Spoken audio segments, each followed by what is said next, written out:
After my rebirth, I decided to stop obsessing over my childhood friend, Jizashing, when he put up a no dogs or my name allowed sign for his birthday party. I booked a trip to Hawaii to get as far away from him as possible. He said the very smell of me in his house made him sick, so I obediently packed up and moved out. Then he said he didn't want to breathe the same city air as me after graduation, so I made myself scarce and never looked back. In the end, he said my very presence might lead to misunderstandings with his cherished one. I nodded, and before long, I made a public announcement with someone else. Time and again, I made the opposite choices from my past life, all because in that previous life, after I finally married Jizashing, his true love leaped from a cliff to her death. He accused me of being the murderer, tortured me, abused me, and ultimately left me to be fish food. This time, I just want to live a good life. Later, I started a new relationship with another man, but Jizashing blocked my path, his eyes blazing with fury. Zhou, if you come with me right now, I'll forgive you for that joke. 1. Zhou and dogs are not permitted to enter. Seeing that familiar sign at the entrance, I was moved to tears of joy. Zhou is my name, and right now, it's being dragged through the mud alongside of dogs. But no one knows just how thrilled I am. Because I've been reborn, I've returned to the day of my fiancé.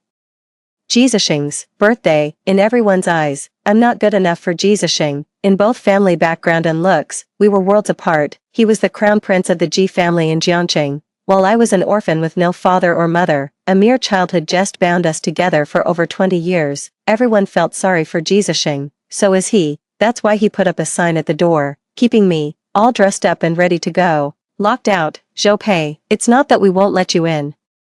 It's Brother Ji's orders. Be reasonable and don't make this difficult for us. It'll only make you look bad. Jizashing's close friend stood at the door, his face cold as he delivered the message. Security personnel armed with batons flanked both sides. This whole heavily guarded spectacle was, in fact, meant for me. Everyone knew Jizashing despised me to the core. In my past life, I was also denied entry to the banquet. Like a loyal dog, I waited at the door from dawn till dusk. I later collapsed from a high fever after catching a chill. When the Ji family learned of this, they reprimanded Jizashing and pushed forward with the marriage arrangement. On their wedding day, Jizashing's beloved white moonlight leapt to her death from a cliff. In the eyes of Jizashing and his inner circle, I am the murderer. Jizashing sought revenge for his white moonlight. For years, he subjected me to emotional abuse, physical torment, and relentless psychological torture. I've asked for a divorce countless times, and every single request has been denied. Jizashing snarled that he'd rather drag it out and wear me down to death. That feeling of being ignored, overlooked, and treated as if I were invisible, I endured it firsthand for 20 years. In my final descent into madness, I threw myself into the sea, ending up as food for the fish. The bitter irony is, that was my final, lingering moment in this world.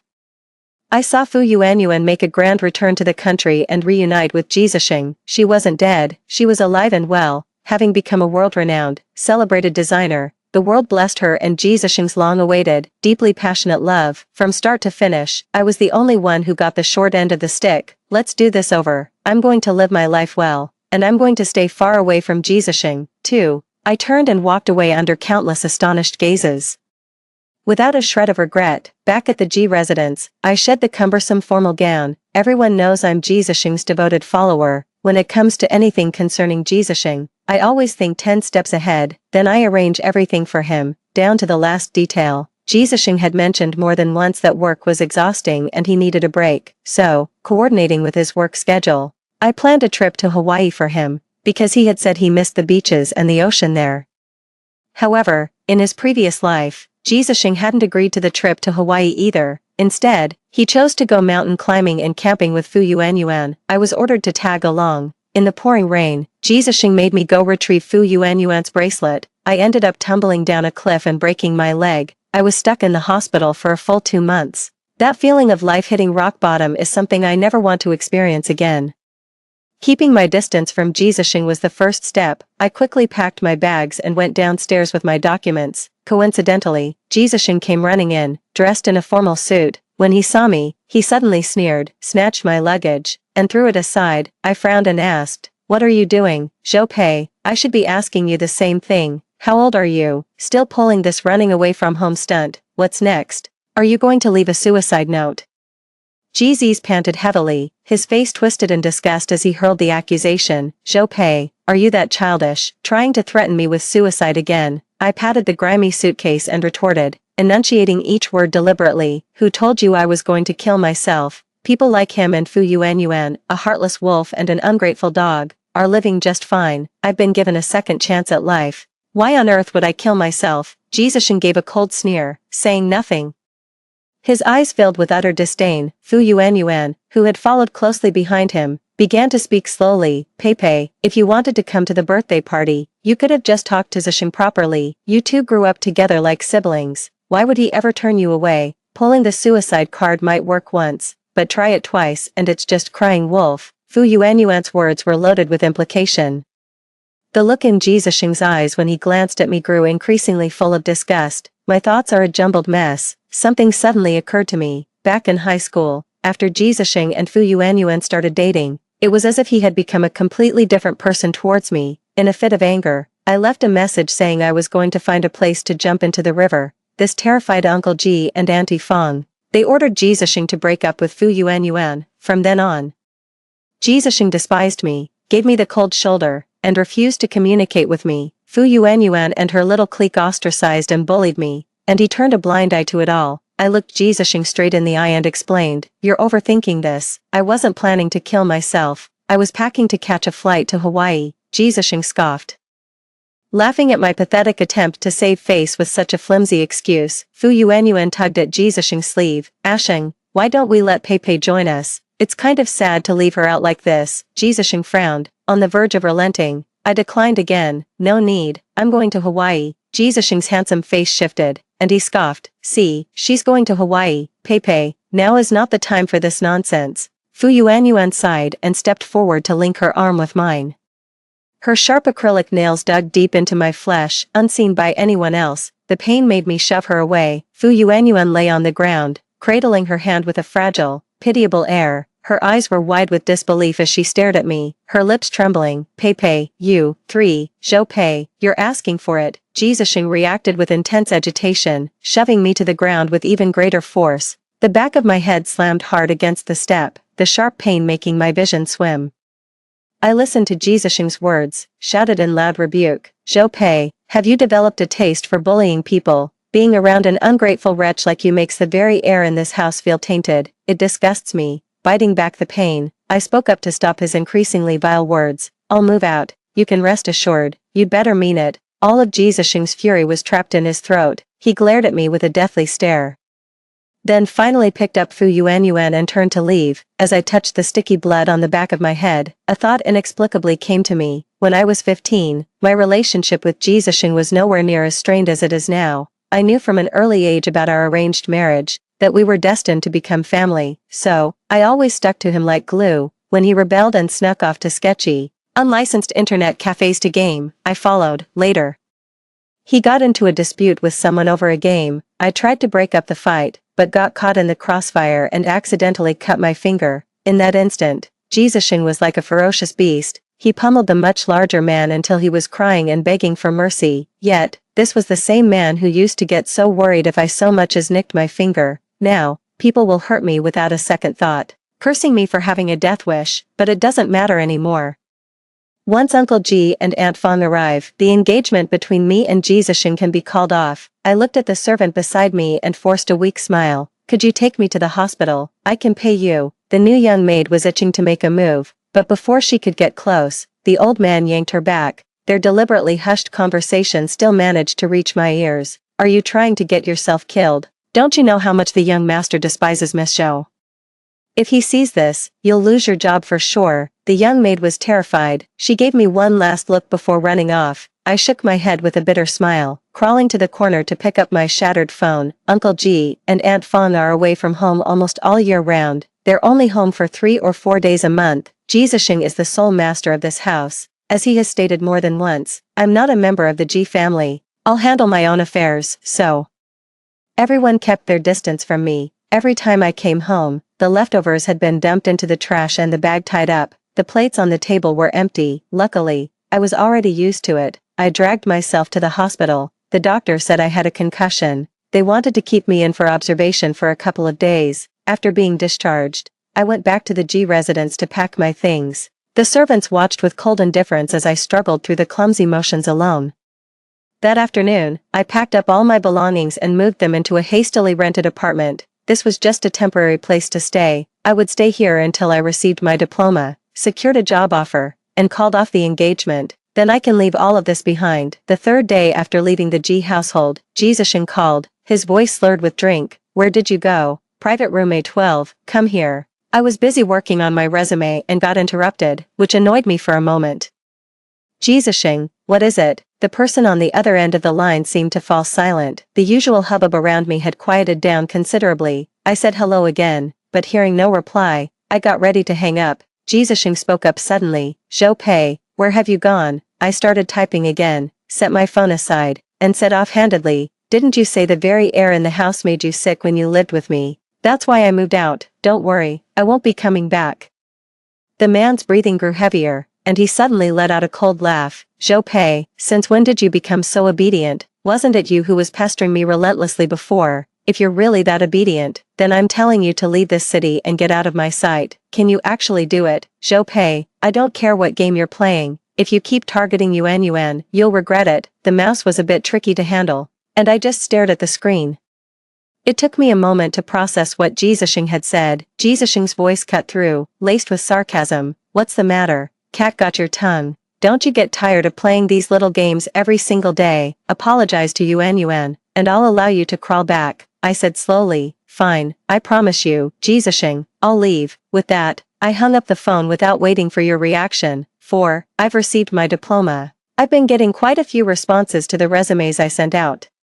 The offer I'm most satisfied with is from a major tech company in the neighboring city. I immediately scheduled an interview. Landing a job was my greatest wish in a past life. I was incredibly nervous, but thankfully, the company called just before I boarded the train. I got the job. I was on the high-speed train, eagerly searching for the perfect apartment. The thought of putting some distance between Jizashing and me filled me with excitement. I had just stepped out of the station, then my phone rang. It was Jizashing. The moment the call connected, his brusque voice came through.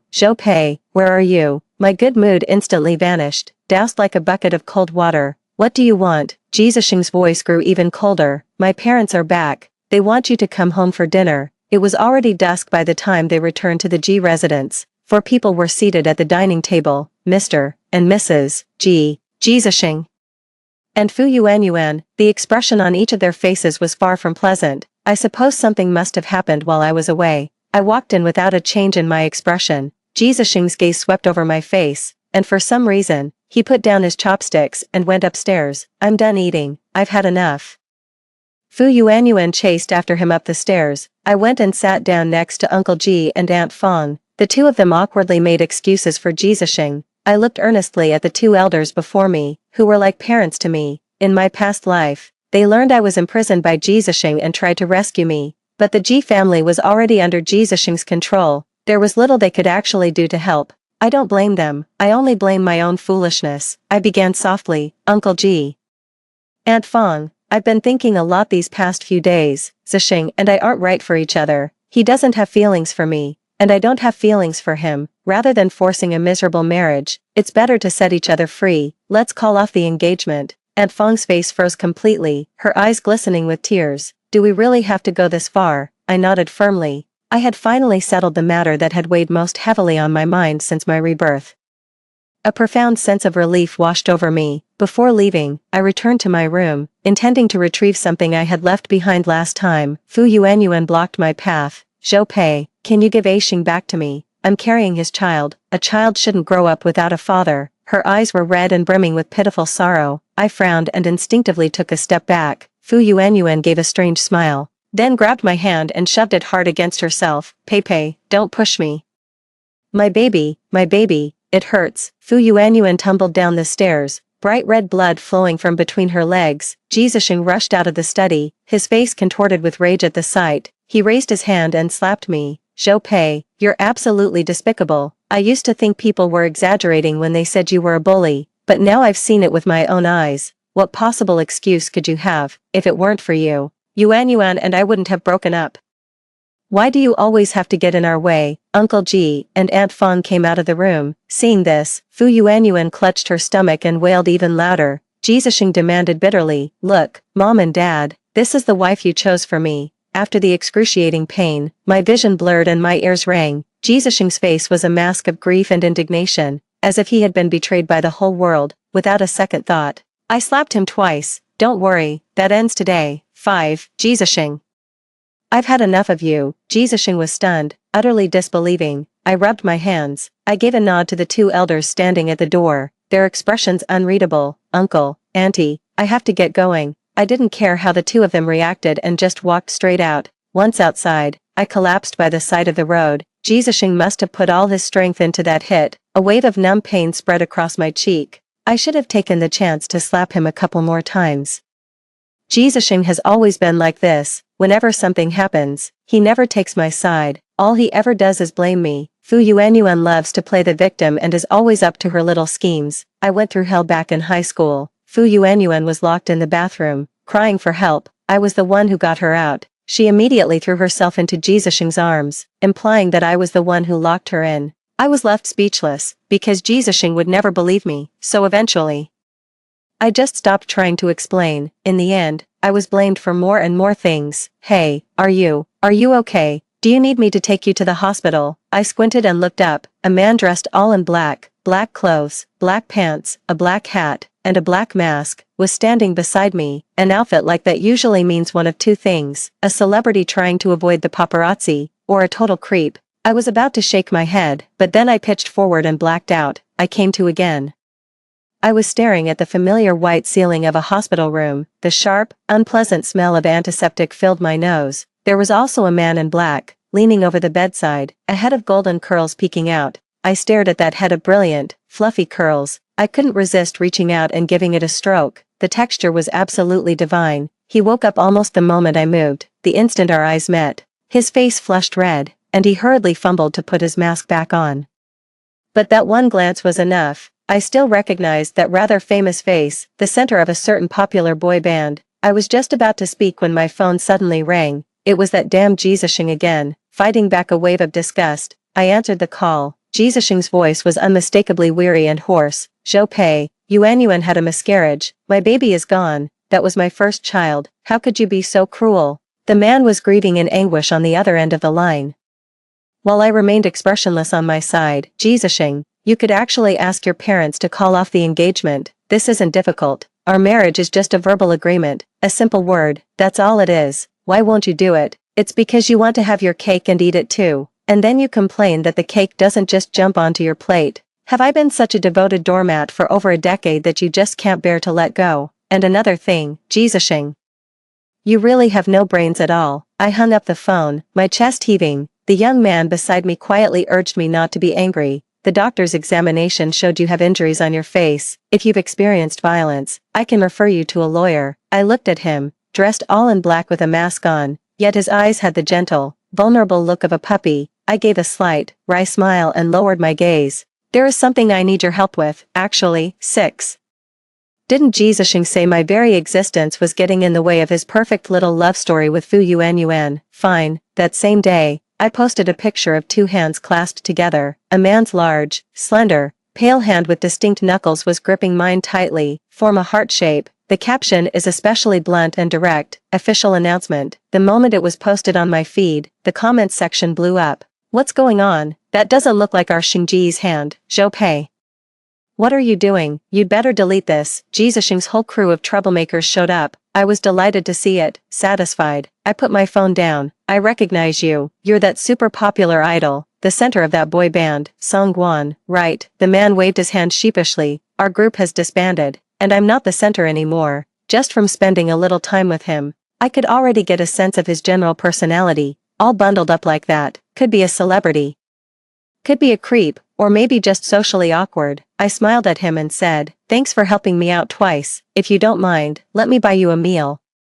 The man looked hesitant. I added, if you're busy now, we can reschedule for another day. I arranged to have dinner with Songguan the day after tomorrow, which would also be my last day in Jiangcheng. My belongings had been shipped to Haicheng one after another over the past few days, with just 2 small suitcases left. I decided to take them over. Ever since I made the official announcement on my social media, Jisashing started calling me like a madman. I blocked him without a second thought. So he just started calling from different numbers. I started thinking about changing my number. Later, I accidentally answered the call, and Jisashing's barrage of accusations came pouring through. Zhou, what the hell is going on? Are you cheating on me? Zhou, how come I never realized you were this capable before? I suppressed my impatience with great effort, ever since I came to my senses. Ever since I stopped having feelings for Jisashing. I realized Jisashing didn't have a single redeeming quality and was particularly foolish. Jisashing, I'm rarely this harsh, but you genuinely make me sick. So it's a case of the magistrates are free to burn down houses, while the common people are forbidden even to light lamps, is it? You and Fu Yuanyuan got someone pregnant, but when I simply post a relationship status on my social media, your friends all jump in to defend your honor, and you curse me out. What am I, Zhou, your pet?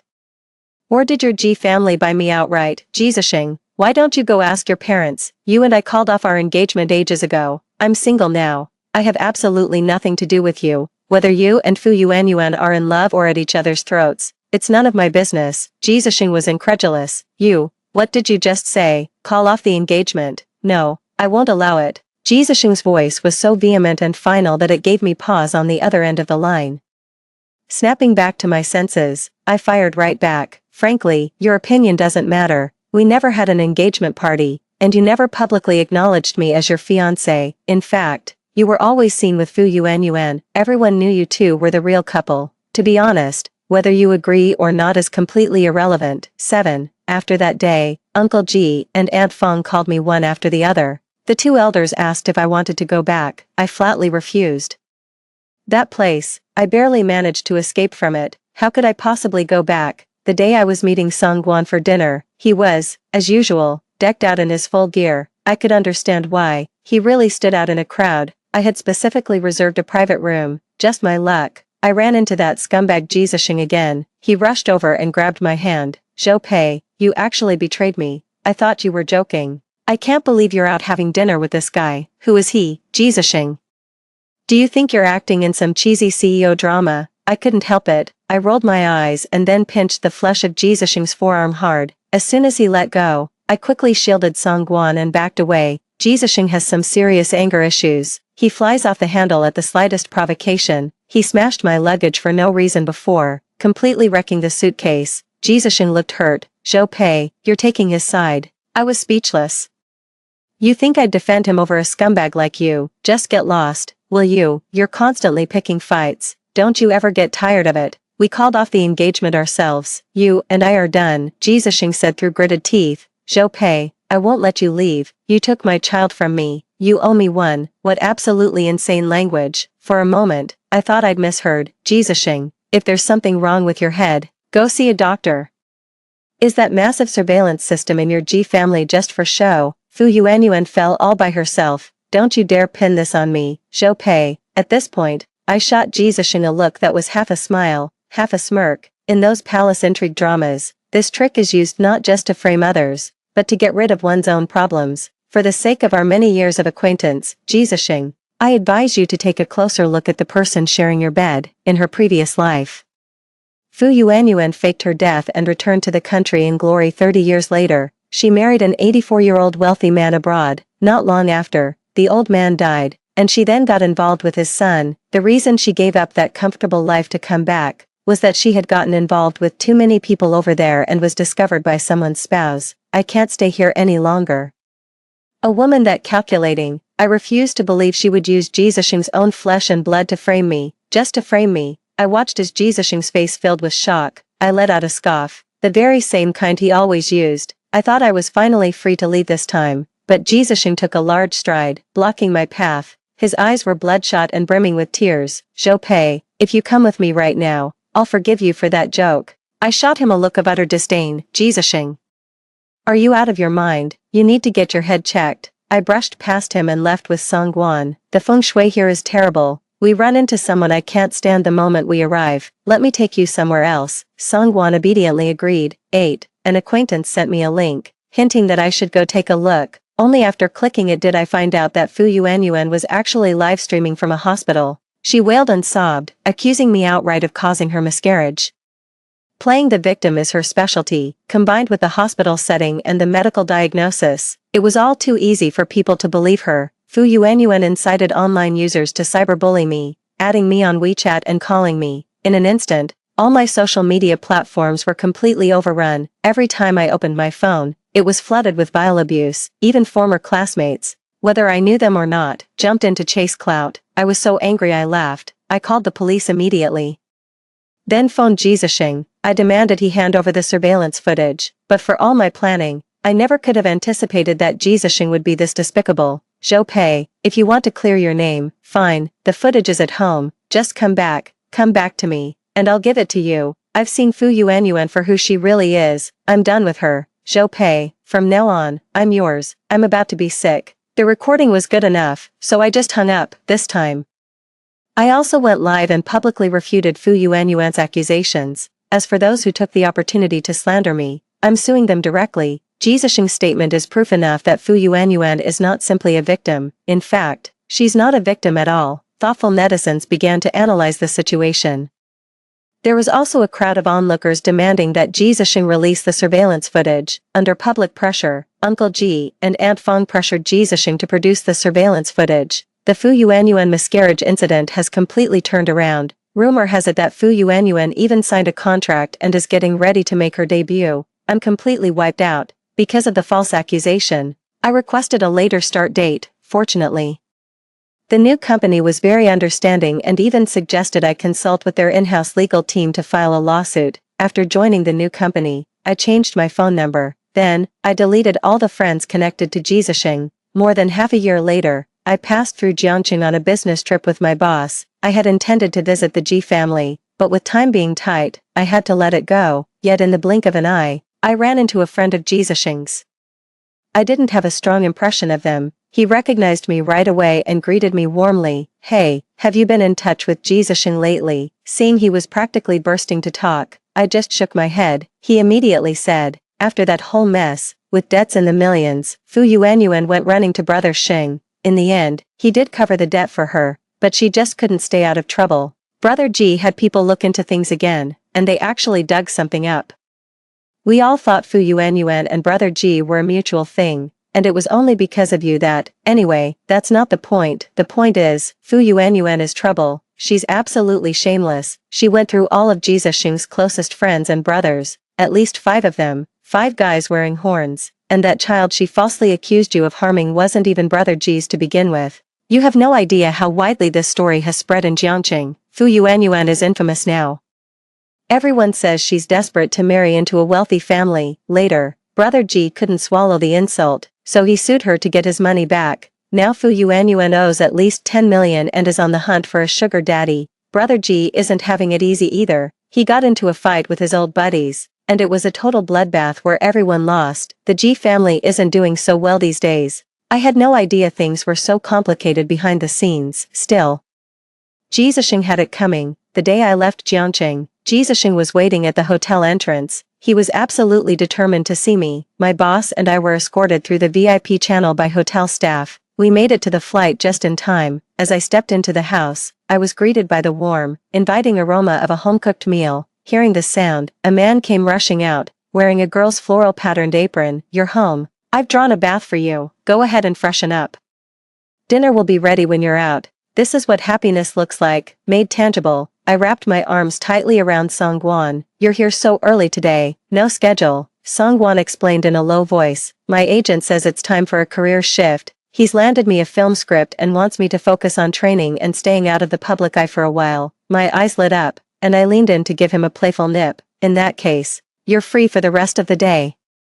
I wrapped my arms around his neck and commanded, carry me inside. Hurry up. 9. Songguan and I didn't originally want to go public so quickly. He had previously considered leaving the industry. The company managed to talk him into staying, and he ended up signing another 3-year contract. After his successful career pivot, the reception was positive, and he now exclusively takes on film roles. His fame continues to grow, to the point where even going out on a date now requires sneaking around. Specifically at night, Songguan couldn't take it anymore. He rushed to propose to me with a ring he designed himself, so I said yes. Zhou Pei. I turned my head instinctively. When I saw who the voice belonged to, my face fell in disgust. Jizashing stepped closer, emerging from the darkness one deliberate step at a time. His eyes were fixed on me, the rims growing redder and redder. I frowned. Jisashing, who gave you my address? Jisashing spoke softly. I had someone look into it. Zhou Pei. Don't be afraid, I just wanted to talk to you. I felt Songguan's grip on my hand tighten. I gave him a pat, signaling for him to go on ahead. Songguan left, looking back every few steps. I was utterly amused. Jisashing sniffled, his voice tinged with a sob. Zhou Pei, are you alright? My expression turned completely cold as I spoke the blunt truth. If not for your interruption, tonight would have been a pleasant one. Jisashing started looking at me with that strange expression again. It was as if he was looking through me, searching for something. My scalp is crawling. Jisashing, what is it you actually want? Jisashing shook his head. My parents miss you. They've been talking about you nonstop. I heard from Xiaopeng that he'd seen you, so I had someone look into it. It's nothing else. I just wanted to see you. Just wanted to see how you're doing. I haven't let my guard down. These days, the news is full of stories about ex-boyfriends stabbing their ex-girlfriends.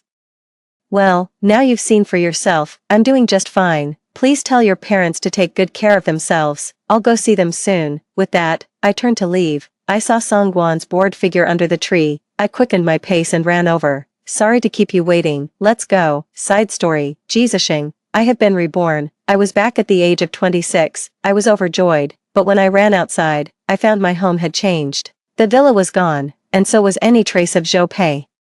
No one lived there anymore. I searched frantically everywhere, but no matter how hard I looked, I couldn't find her. Mom, Dad, where's Zhou Pei? Where did she go? My parents' temples had grown much grayer, looking even more aged than in my past life. My mother gave me a cool, detached glance. Why are you looking for her? Wasn't it you who drove her away in the first place? Stop thinking about Pei. You're the one who wronged her. She'll never forgive you. All the joy I felt just moments ago evaporated into nothingness. It felt as if my heart had been scooped out and scraped clean with a shovel, leaving behind nothing but a hollow, chilling void. Under my persistent questioning, my parents told me everything, revealing all that I had done in this lifetime. From the very start of the birthday, Zhou Pei seemed different. I suspect she might have been reborn as well. At this moment, I felt a surge of vitality once more. Pei, like me, has been reborn. Perhaps she can understand me. I began to search for any trace of Pei, but I had hurt her too deeply. I couldn't find any information about him. Luck just wasn't on my side. 6 months later, I ran into an old friend by chance. I am no longer the aloof, high and mighty Mr. G I once was. Things at home aren't as good as they used to be. I waved to an old friend. They told me they had seen Zhou Pei. It turns out she was in the next city over. I tidied myself up, got cleaned up, and went to Zhou Pei's home. But what I saw was her, hand in hand with a man, taking an intimate stroll. In that moment, I knew my chances were probably gone. Zhou Pei already had someone new by her side. I just couldn't accept it. If this was my fate, then why did fate even give me a second chance? I called out Zhou Pei's name. She walked towards me. She looked deeply unhappy. I asked her how she was doing. She said she was doing fine. That's good. At least she's still alive. And, story 2, the day my husband won the gold medal, he and Yang Zhini died in a car accident. They were found with their hands tightly clasped. When I opened his blood-stained phone, it was filled with pictures of Yang Zhini. The compositions weren't perfect, but every frame was overflowing with love. Netizens all say, Lu Kai's first love story is tragically beautiful and utterly captivating. At the funeral, I broke down sobbing. In my dazed and confused state, I was stabbed to death by a knife-wielding assailant. When I opened my eyes again, I let him burn bridges with his family and watched coldly as his own mistakes cost him his dream. Later, he came through the rain in a wheelchair, pleading with me in utter despair. Choo-choo.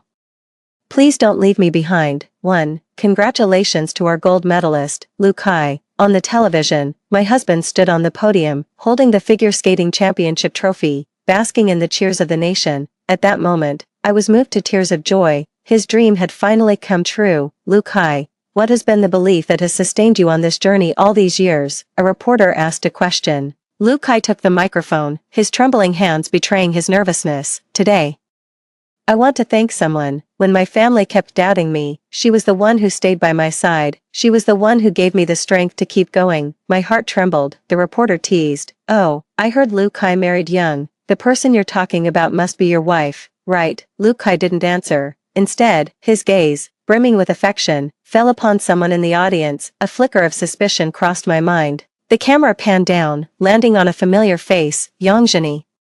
What is she doing here? Before I could even process it, I saw Lu Kai step off the stage and personally place the medal around Yang Zhenyi's neck. A storm of emotions churned within me. He said it clearly, once he won the medal, he would give it to the person he loved most. Back then, I was certain he meant me. My hands clenched the wheelchair's armrests, my eyes fixed on the two beaming faces on the TV screen, my breath coming in short gasps. Lu Kai, you've really outdone yourself this time.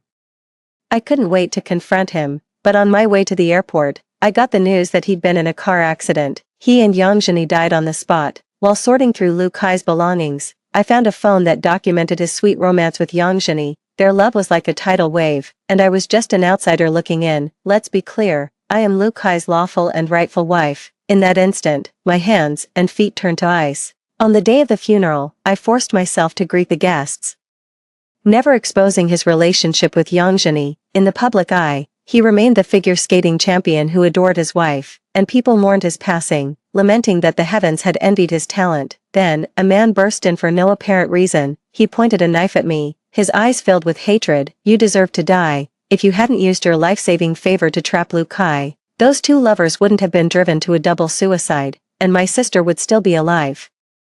An excruciating pain in my abdomen robbed me of any words to defend myself. Wronged and helpless, I collapsed to the ground. When I opened my eyes again, I found myself standing right outside Lu Kai's house. I looked down at my perfectly intact legs and snapped back to reality in an instant. I turned around without hesitation and flung the pair of men's figure skates I was holding into the trash bin with disgust. From behind the door came the sound of Lu Kai's father beating and scolding him.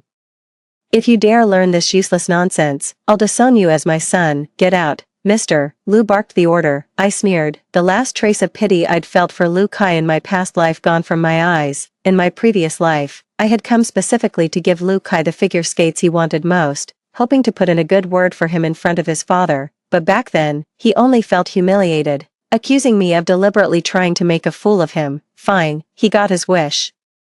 I'm done meddling in his affairs, too. The next day, at the figure skating training camp, I heard my teammates whispering around me. Looking up, I saw Lu Kai walk into the training rink, his hand covering his face. The slap mark on his face was jarringly obvious. Even though he tried his best to cover it, you could still catch a glimpse. Looks like he got a pretty rough lesson last night. Since coming back to life, this is the first time I've laid eyes on Lu Kai. He still had that same arrogant, untouchable air about him. His team jacket was slung over his shoulders with a careless, almost defiant, swagger. When he sat down beside me, his gaze lingered for a moment before he turned his face away, refusing to look at me. I had a vague sense that his attitude was a bit odd, but I couldn't quite put my finger on it. During the theory class, I kept watching him until I noticed his gaze fixed intently on Yang Zhenyi. His eyes were filled with the joy of something lost and found again, even tinged with an indescribable excitement. In this moment, I understood. He had been reborn, too. Perfect. I was just wondering how to get justice for my past self, and he's back. Perhaps even the heavens felt my grievance, granting me this second chance, I suppose, this time, without my interference. It's high time he saw Yang Zhenyi's true colors with his own eyes and realized just how foolish he was in his past life. It was the registration period for a provincial-level singles figure skating competition, and spots were limited. The team eliminated members based on their rankings, and Yang Zhenyi missed out on a spot in the competition because she was at the bottom. With tears in her eyes, she blamed herself, saying, "Why, I tried so hard, but I still can't even compete." Her teammates didn't know how to comfort her, and her friend Xingyan pleaded for her through tears. "Coach, can you make an exception?" Zhenyi really tried her best. The coach gave Yang Zhenyi a helpless look and said, "I'm sorry, but there are only so many spots available. You'll have to wait for the next opportunity." Yang Zhenyi tried to leave in tears, but Lu Kai stopped her. "Wait," he spoke to me in an almost commanding tone. "Shinchu, give your spot to Zhenyi." I rubbed my ear, thinking I must be hearing things. "What did you say?" Lu Kai said matter-of-factly, "Your figure skating has always been top tier. This competition is nothing for you. If you give this opportunity to Zhenyi, you'll have even more time to practice." Hearing that, my heart twisted painfully. I looked up and stared hard at the man I had protected with my life in my past existence. As if I were seeing him for the first time, I thought that in this second life, he would at least feel some remorse toward me, but I was wrong. At his core, he is a heartless man. He knew full well that figure skating was my dream, and he knew I couldn't refuse any of his demands at that moment, yet he did it anyway. Really, Lu Kai, you're so good to me." Yang Zheni looked up instantly, her face lighting up with surprise, watching the two of them lost in their tender moment. I couldn't help but smile wryly to myself. One orders me to give up my spot, the other completely ignores the person who's about to sacrifice it for them, not even a word of thanks. Honestly, they're a perfect match for each other. A scumbag with a trashy woman. This whole spectacle is truly eye-opening, but this time, they're bound to be disappointed. Nobody's that stupid. As Lu Kai led Yang Zheni to the coach to change the name, I spoke up coldly, "Hold on. Who said you could have that spot without my say-so? What do you mean by that?" Lu Kai frowned. Under their astonished and doubtful gazes, I stepped forward and snatched the pen right out of Lu Kai's hand. I then signed my name on the competition roster with a flourish. "So, do you get it now?" 3. Lu Kai froze for an instant. Yang Zheni's smile stiffened on her face, as if she hadn't expected the person who usually orbited around Lu Kai to refuse him this time. Her friend Xing Yan accused me. "Shen Chu, why can't you give Zheni a break? Do our teammates mean so little to you? You're really pleased to see Zheni get eliminated, aren't you?" As she spoke, she glanced at Lu Kai standing nearby, as if a thought had occurred to her, and added mockingly, "Oh, I get it now. You're not jealous that Lu Kai only has eyes for Zheni, are you?" Lu Kai frowned, understanding dawning on him. "Didn't you want me to be your partner? I'll agree to it. On one condition. You give your spot to Zheni." His eyes were full of arrogance, as if partnering with me was beneath him. I wasn't about to indulge his ego. I shot back, "Are you out of your mind? You think you're some kind of prize? Who on earth would want to partner with you? With your pathetic skills, you should take a good look at yourself and see if you're even worthy. And Xing Yan, since you care so much about Yang Zheni, why didn't you offer to give up your spot earlier?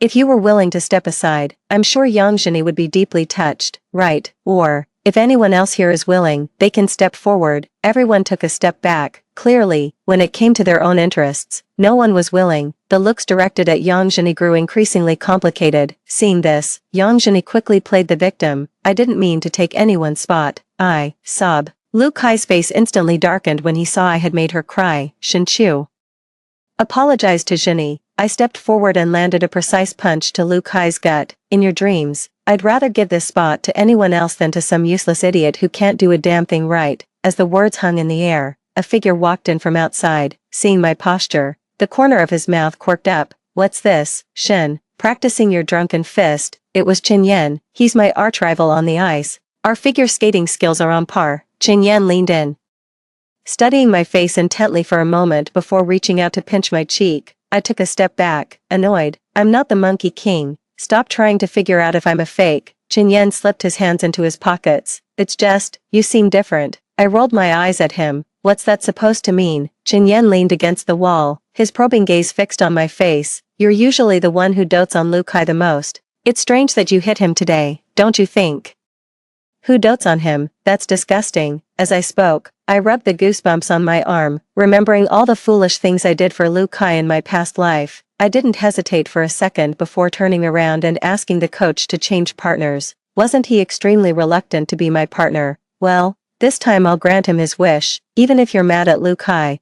"Do you really have to team up with me? Don't you usually hate me?" Chen Yan leaned in close, his curiosity getting the better of him as he whispered near my ear. While changing my shoes, I spared him a quick glance. "I don't dislike you. In fact, you're pretty skilled, definitely better than that useless deadweight." Once my skates were on, I reached out and casually slung an arm over his shoulder. "Enough talk, let's get to practice." Meanwhile, Lu Kai kept zoning out, and Yang Zheni made another mistake. Seeing that Lu Kai paid her no mind, she simply threw her hands up and quit.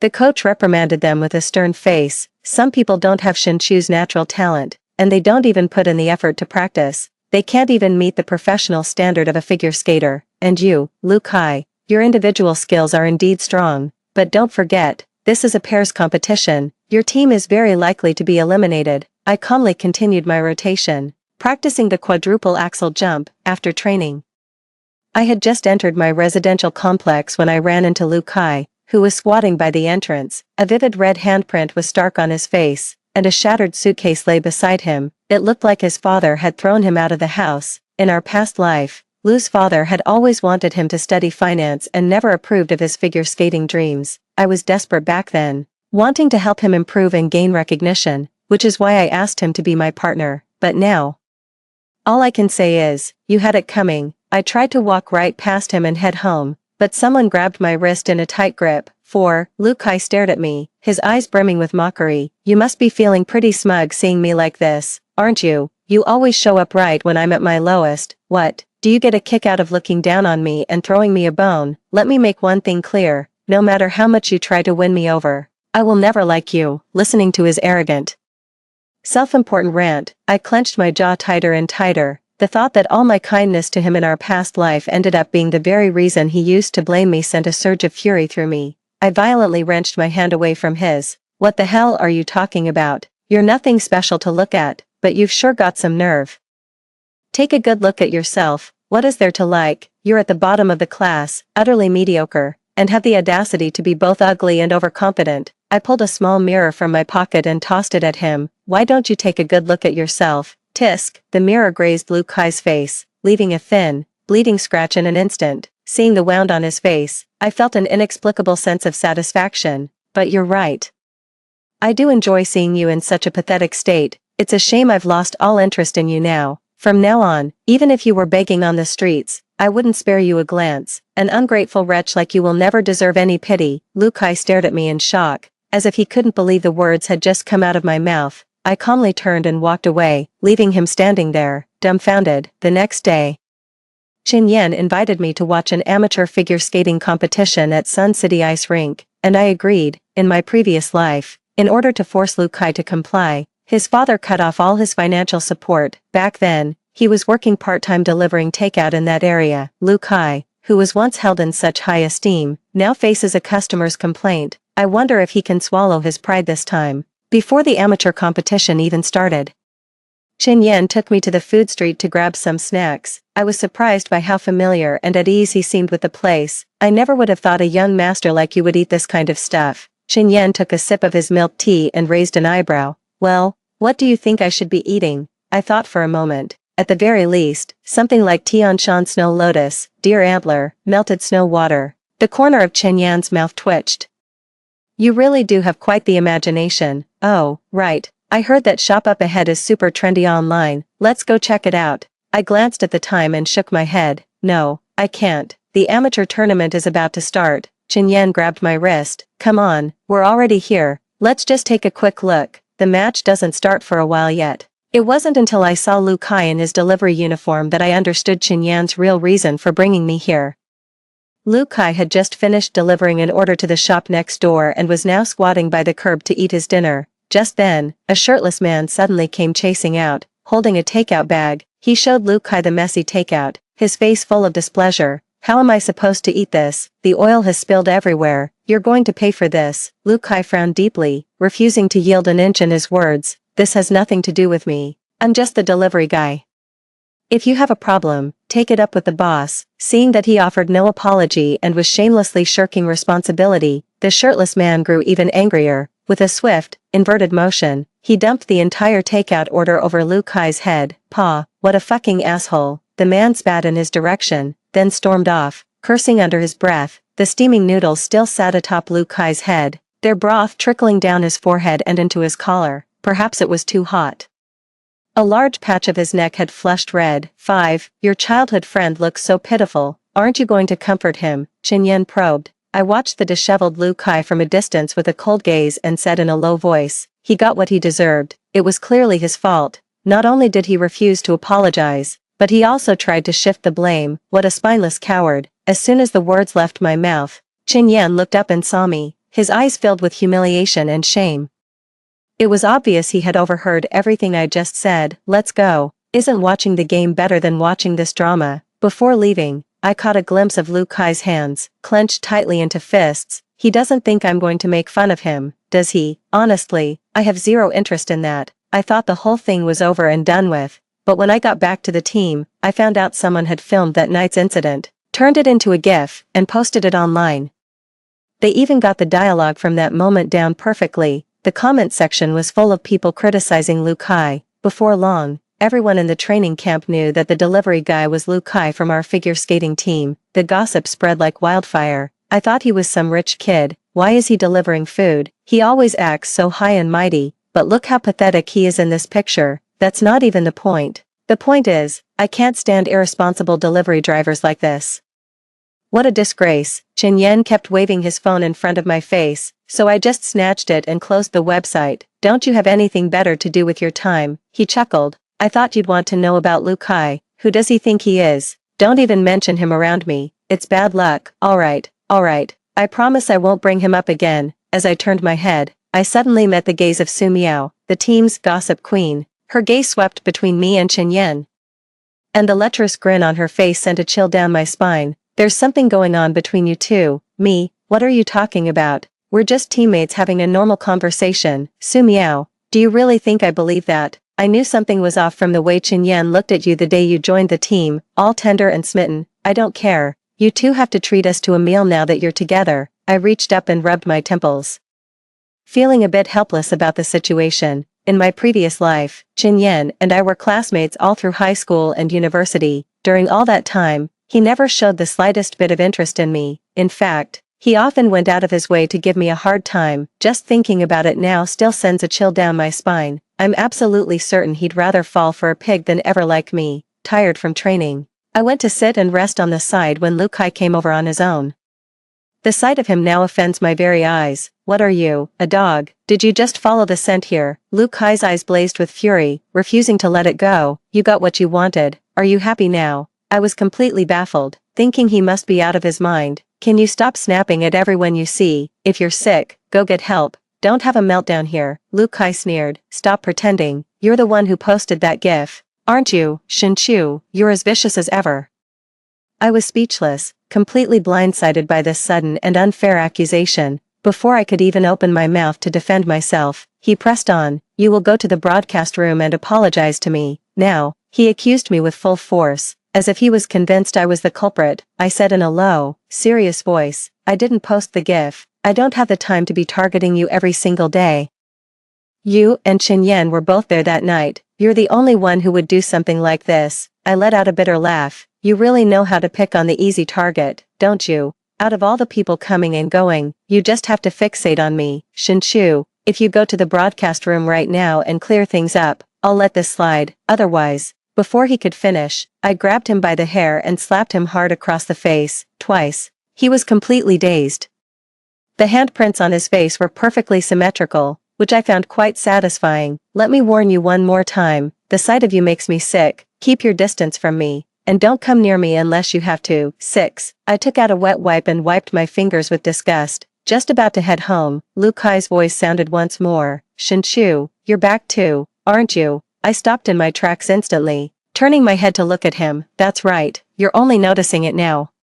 You're really something else. After all these years of marriage, you've been pining for another woman in your heart. Lu Kai, you're really something, aren't you? The national team should be counting their lucky stars to have someone like you. A flicker of guilt crossed his face, and the imposing figure from a moment ago seemed like just a figment of my imagination. I covered my ears and spoke out abruptly. All right, spare me the nonsense. What happened in our past life is over.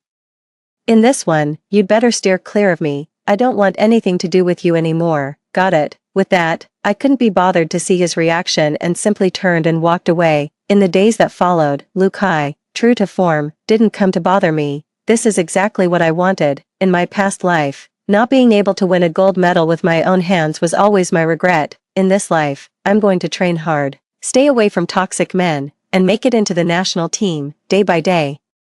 Time passed, and with the holiday break fast approaching, that huge pile of skates in the training camp still hadn't been sorted. The coach asked a few of us to stay behind and oil the roller skates, and I was one of the chosen few. Chen Yan walked over and asked with a smile, "Need any help?" To me, his smile was pure schadenfreude. I didn't expect any real help from him. You'd better get going, you live so far out. You'll miss the last bus. I swung the oilcloth in my hand towards his face.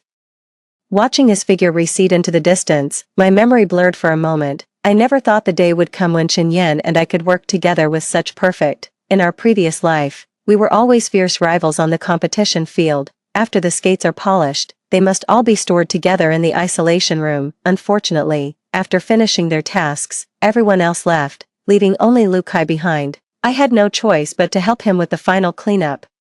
Just as we finished packing up our skates and were about to leave, a familiar voice suddenly came from the locker room. Did you see the GIF on the website? Ha ha ha. It's absolutely hilarious. I made it. Lukai froze instantly. He knew that voice all too well. It belonged to the person he had loved for 2 lifetimes. There's no one else's voice in the background. She must be on the phone. Ugh. It's all because Lukai was always hanging out with Shinchu before. If those two had become partners, what would I have done? Now it's perfect. Lukai and I are a team, even if I'm not the best. With him around, we're guaranteed to place decently. Don't worry, I love you the most. He's not even a backup option for me. I have to say, this live-action drama is absolutely riveting. After Lukai died in my previous life, many of my former classmates came to see me. One of my female classmates talked to me about Yangjini. She hinted at some things Yangjini had done, leaving me both shocked and bewildered. Now, I finally understand. To her, Lukai was nothing but a stepping stone for her own advancement.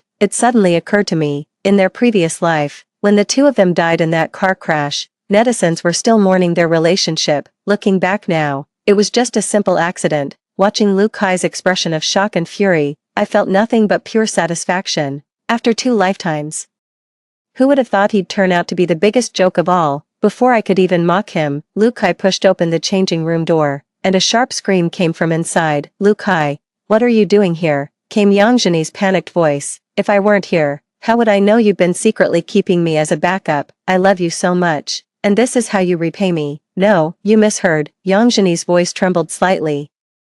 I suppose any man in that situation would probably lose his mind. Lukai was no exception. Ah, Lukai, how dare you hit me? You'll regret this. Hearing the commotion inside, I sneered to myself. Lukai, Lukai, are you really that angry already? The surprise Yangjini has in store for you is still to come. 07. I couldn't be bothered to watch their little squabble any longer, so I turned and left. Time flew by. And this weekend, my parents were planning another picnic outing. I really don't want to go, because Lukai will be there. Lukai and I are neighbors. Our families have an agreement to go on picnics together whenever we have time. From childhood until now, no one has ever missed this tradition. So, no matter how much I didn't want to, I still gave in under my parents' watchful eyes. But I never expected some people to have the nerve. You have the nerve to cozy up to me, knowing full well you're in the wrong. Choo-choo, you're here. Let's go get some barbecue. As he spoke, Lukai reached out to take my hand, but I immediately swatted it away. Get your filthy hands off me. Disgusting. Lukai was taken aback for a moment, a slight frown creasing his brow. Shinchu, I know I misunderstood you before, but there's no need for you to be so harsh. We're friends who grew up together. After all, there's no need to make such a big deal out of it. I let out a bitter, exasperated laugh. If you can't stand my attitude, you're more than welcome to keep your distance. There's no need to put on an act in front of Mom and Dad. Remembering the time he was kicked out of the house, I said sarcastically, or is it that you're afraid I'll tell your dad about it? Is this some kind of seduction attempt? What? Worried about losing face? Hit the nail on the head. Lukai's expression darkened. The tone carried an implicit threat. Don't push your luck, Shinchu. I know you still have feelings for me. Even if you're trying to get my attention, you don't have to keep going this far. As long as you go back to normal, we can still be the best partners. In his eyes, the Shinchu who used to fawn over him was the real one. The current Shinchu is just putting on an act. Deep down, he doesn't believe I would actually give up on him. Looks like I've been too lenient with you, letting you have the nerve to act so self-righteous in front of me. I don't mind saying it again. From now on, we have nothing to do with each other. Whatever you do is none of my business. Got it, you pink-haired freak. Lukai's face instantly drained of all color. Pinkhead Freak was the nickname his classmates gave him, inspired by that viral gif. Every time someone called him that, he would fly into a rage. This time was no exception. Lukai abruptly raised his hand to strike me, but was stopped by his father who had rushed over. Lukai, how dare you? Father Lu looked at him with a stern expression. What could Choo-Choo have possibly done to make you want to hit her? Uncle Lu and my dad are like brothers, so he always looks out for me, but he's very strict with Lukai. If Lukai steps even slightly out of line, his dad will punish him. Lukai got beaten more times than he could count when he was a kid. A brilliant idea suddenly struck me. I'd figured out a perfect way to deal with Lukai. While we were barbecuing, I casually brought up some recent events at school. I spilled the whole story about how Lukai had slandered his teammates and embarrassed himself in front of the entire school. Lukai's father's face grew darker and darker, while Lukai, fishing not far away, remained blissfully unaware of the storm that was about to break. Sure enough, after hearing what I said, Lu Kai's father couldn't even wait until we got home. He summoned Lu Kai right then and there. Lu Kai asked, bewildered, "Dad, what's wrong?" Smack. Father Lu delivered a fierce slap, stunning everyone. Lu Kai's right cheek was visibly swollen, and he stood there frozen in place. "Old Lu, let's talk this through. Why resort to hitting the boy?" My father stepped in to mediate. "Old Shen, stay out of this. I'm going to teach this ungrateful son of mine a proper lesson today." Lu's father jabbed a finger hard against Lu Kai's forehead, unleashing a torrent of abuse. "A few days without supervision, and you're out there disgracing your old man. How did I end up with such a useless son?" 8. You said figure skating was your dream. I gave you a chance to prove it, and this is the surprise you give me. You're not that capable, yet you keep causing trouble for me. How dare you bully Choo Choo, right in front of my parents? Lu Kai's father showed him no mercy at all. He tore him apart completely. Watching Lu Kai's pale face, I felt a secret thrill of satisfaction. I added fuel to the fire, saying, "Uncle Lu, it's fine, I'm used to it by now. After all, she's the girl he likes. I can understand why he wants to protect her." Upon hearing my words, Uncle Lu flew into a rage, his gaze towards Lu Kai growing even more contemptuous. "So you're into girls who play games? How pathetic. Is this what I raised you for, to be someone's backup plan?" Lu Kai replied weakly, "No, you'd better break up with that girl the moment you get home. If I catch you tangled up with her again, don't blame me for kicking you off the figure skating team for good." Father Lu issued his ultimatum. Lu Kai was forced to choose between his girlfriend and his dream. Which would he pick? "Oh, that's right, you wronged Choo Choo earlier. Apologize to her right now." After all that talking, Father Lu finally remembered I was there. Lu Kai gave me a complicated look and said in a low voice, "I'm sorry." I dug a finger in my ear, pretending I hadn't heard a thing. Seeing this, Lu Kai's father barked at him. "Did you forget to eat? Speak up." "I'm sorry." Seeing the look of humiliation on Lu Kai's face filled me with satisfaction. "Alright, I forgive you." Seeing the tension, my dad immediately put his arm around Lu's father and guided him to sit down. Okay, let the kids sort out their own problems. We should just enjoy the food and drinks." Happy now, Lu Kai walked over to me, his expression unreadable. I just rolled my eyes, sidestepped him, and went to roast some corn on the other side. Given his personality from our past life, I knew he wouldn't push his luck after I'd snubbed him like that. To my surprise, he came back a moment later and placed a skewer of grilled squid right into my bowl. I have to admit, in this life or the last, this was the first time Lu Kai had ever done something like this for me on his own. I stared at the squid for a long while, my thoughts slowly drifting away. In my past life, no matter how busy or exhausted I was, I would always have a meal ready and waiting for Lu Kai when he came home. He never once looked at me during a meal, let alone served me any food. He would always leave right after eating, without a single word, as if our home was just a hotel to him. I always thought his coldness towards me was because the team's training schedule was too intense. It wasn't until I was sorting through his belongings and opened a folder named My Little Treasure that I realized just how naive I had been. The photographs of young Jenny were arranged neatly in chronological order, each one clearly taken with great care. When Lu Kai gave her the gold medal, I was shocked, but not exactly heartbroken. Men, they always have a wandering eye for other women. A little reminder is usually all it takes, but reality hit me like a ton of bricks. After 10 years of marriage, I never imagined that the person I gave my heart to never had a place for me in theirs, not from the very beginning. Even if I were to live another life, and even though I no longer love Lu Kai, my heart still aches uncontrollably whenever I remember it all. After all, I ruined my legs and lost my dreams for him. In the end, it turns out all of this was just my own unrequited affection. What a joke my life is. Since you've forgiven me, let's just consider the past water under the bridge. Lu Kai's voice snapped me back to reality. I tossed the grilled squid aside in irritation and let out a scornful laugh. "You actually think I've forgiven you? That was just to save face in front of the elders. Even the police need evidence to make an arrest, but you just point the finger and pin the blame on me with nothing but your words." Lu Kai opened his mouth, but no words came out.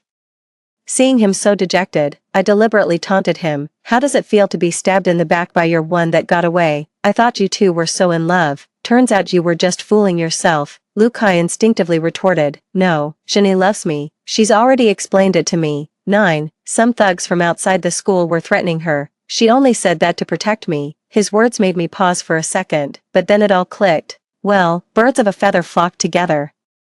Lu Kai loses all common sense the moment Yang Zheni is involved. He heard it with his own ears that day, yet Yang Zheni still managed to wrap him around her little finger. Well, if he doesn't care, I can't be bothered to say any more, then by all means, enjoy yourself, during the humanities class.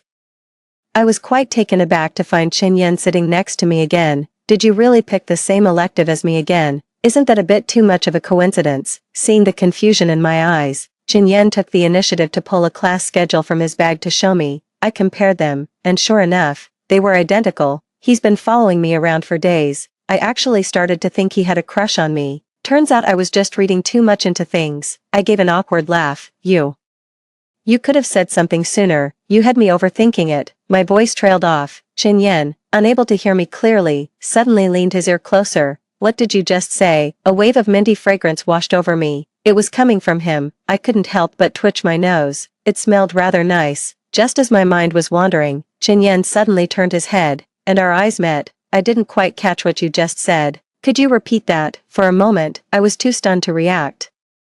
Just staring blankly at his face, Qin Yan is really quite handsome. He has a tall, straight nose, deep-set eyes, and clear, radiant skin. Even the mole on the tip of his nose is strangely captivating. Do you think he's good-looking? A soft chuckle sounded, and I answered without thinking, yes, he is. Looking good is one thing, but you've got to read the room. When I finally snapped out of it, I realized all my classmates were staring at me. And the professor at the podium had his eyes fixed on me. After class, I sat at my desk with a heavy sigh, copying down the day's assignment. Qin Yan was resting his head in his hand, and I just couldn't ignore the smirk playing on his lips. Enough already. If you hadn't seduced me with your looks, would I be stuck with this punishment from the professor? I slammed my pen down on the desk and glared at Qin Yan. Answer one question for me, and I mean seriously.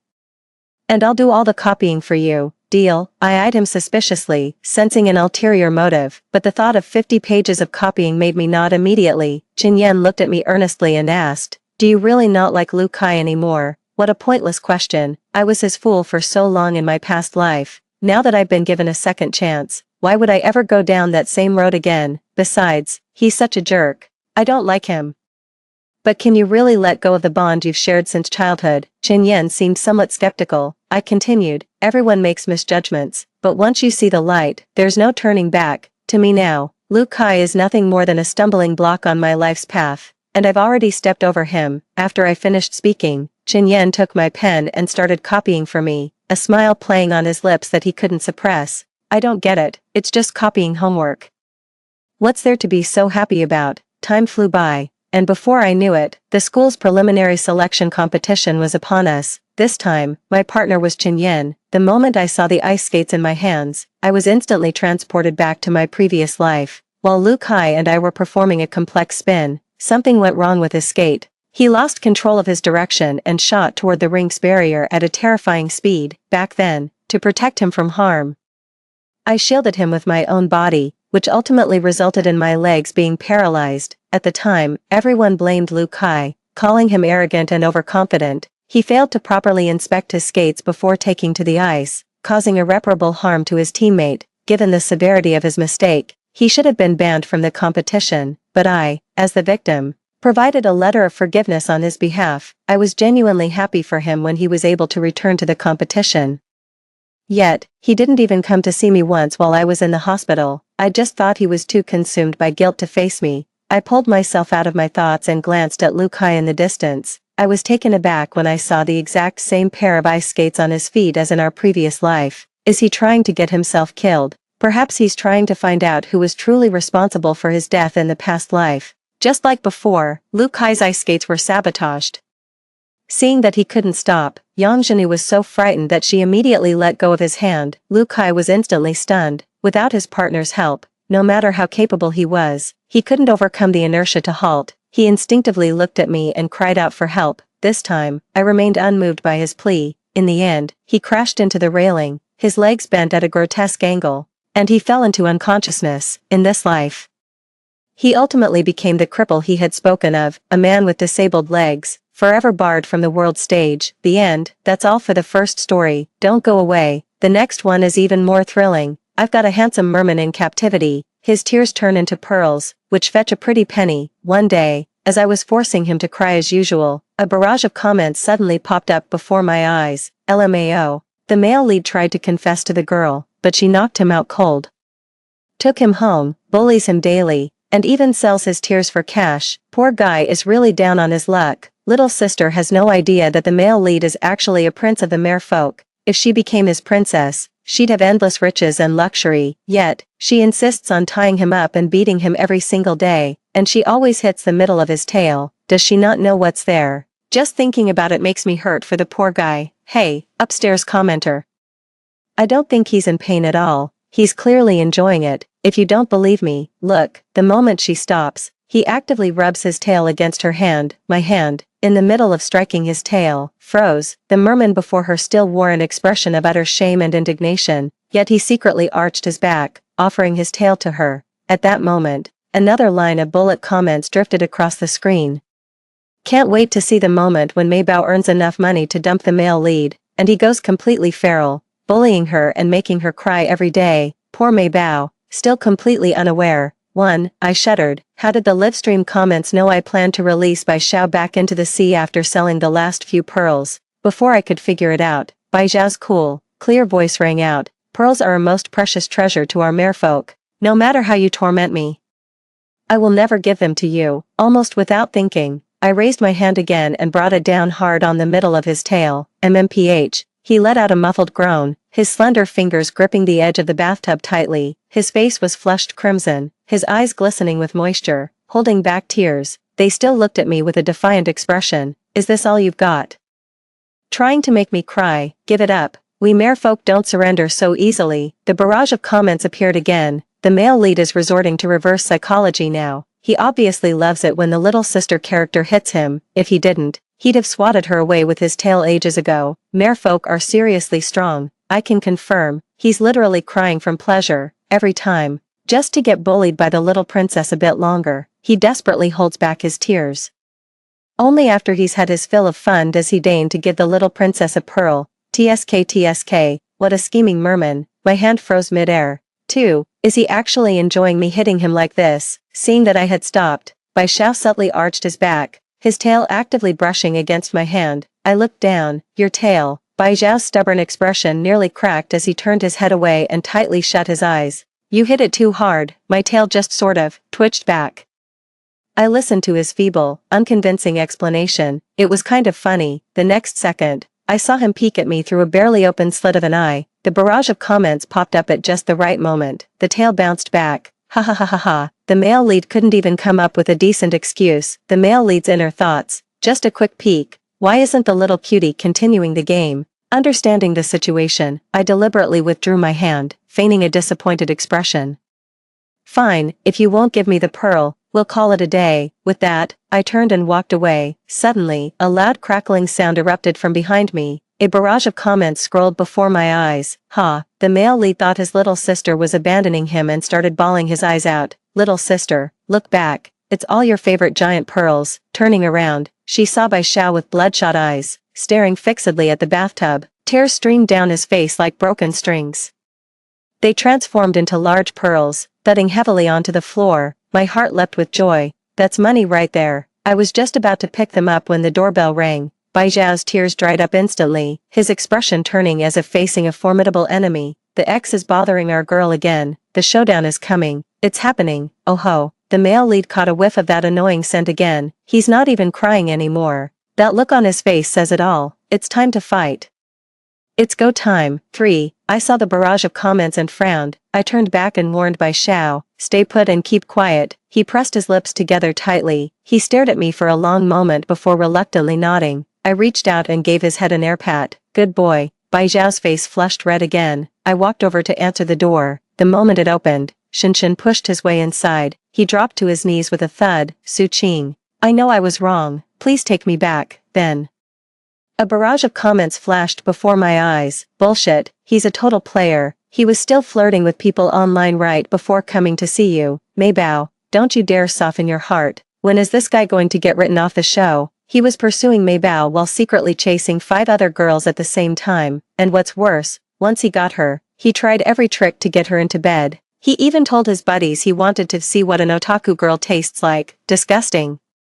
The barrage was flooded with comments, all condemning Shin Chen. I clenched my fist. I'm a comic artist, a bit of a homebody, and don't have many friends. I met Shin Chen on a social media app. He kept praising my art. The characters you draw have so much soul. I'd love to connect with you on that level. When we met in person, he was all charm and chivalry, pursuing me with relentless intensity. I was completely smitten with him, but I never expected that less than a week into our relationship, he'd suggestively ask if I wanted to go back to his place. After I turned him down, he got upset and his face turned cold. What's a relationship without sex? You're so old-fashioned and prudish. This isn't going to last. I almost let him talk me into it, almost gave myself over to him. It wasn't until that day, when I saw his phone, for, even after we got together, he was still exchanging flirtatious messages with other women.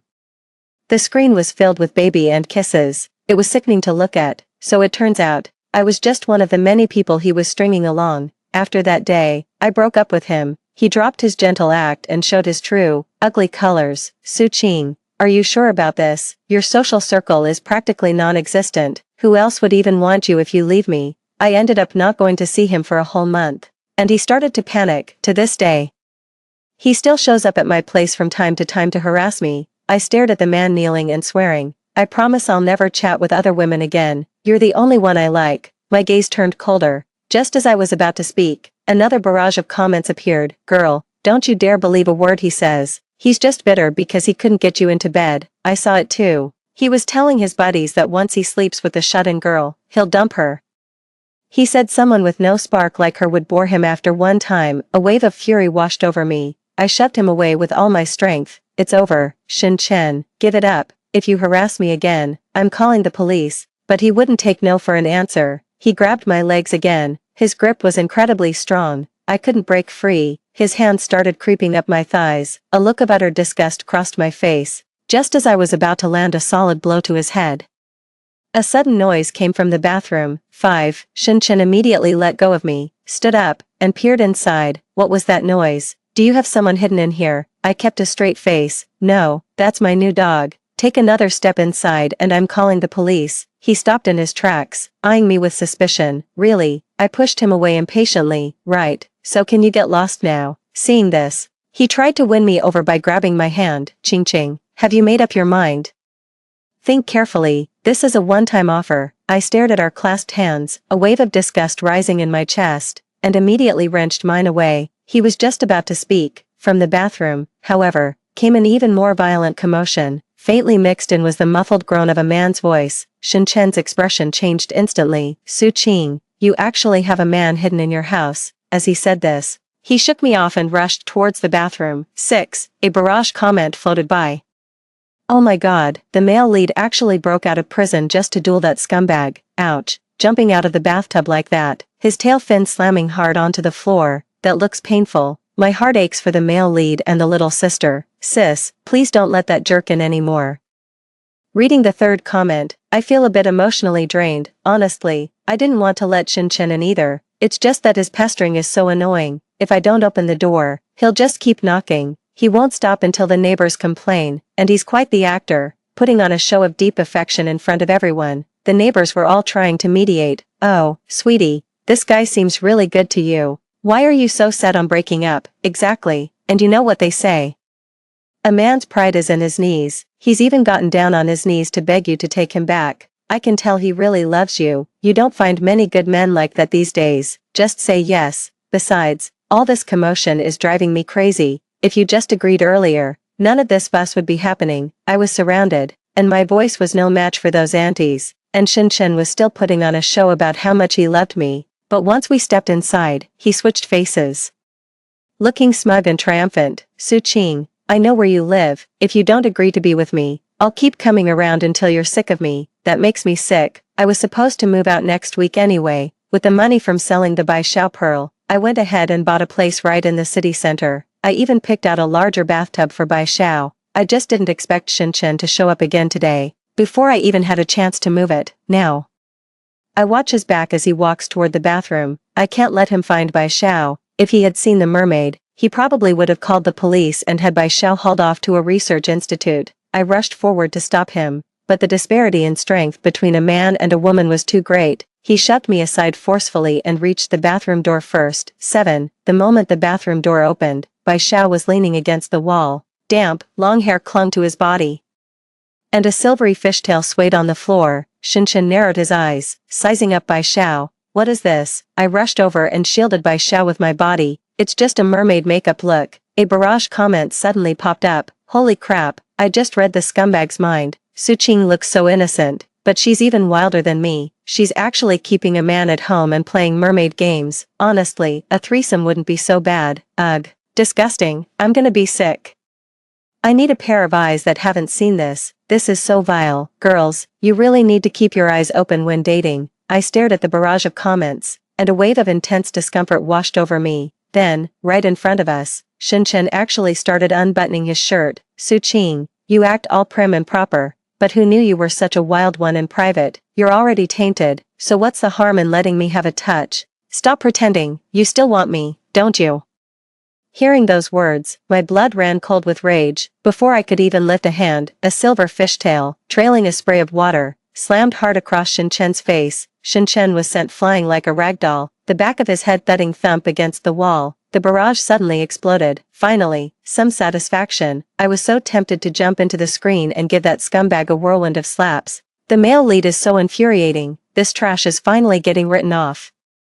Bai Xiao braced himself on the ground with one hand. His normally sleek, flowing mermaid tail was now taut as a bow, the edges of its fins gleaming with a cold light. Shinshin lay convulsing on the ground, a pitiful sight. With trembling hands, he raised his phone. There's a monster. I need to call the police. Bai Xiao gave a sharp flick of his tail. The entire caudal fin suddenly contracted and transformed into a pair of slender, human legs. The barrage froze for 2 seconds, then suddenly erupted. Whoa, his fishtail is gone. The male lead's legs are so long, so fair, so long and straight. I'm so jealous. Ah, I'm jealous too. Woo woo. But is it okay for the male lead to force a transformation like this? To the comment above, if I remember correctly, merfolk can only do this during their mating season. Mating season. Oh ho. The plot just leveled up. I didn't have time to read the comments. I grabbed the nearest object and lunged to smash it at Shinshin.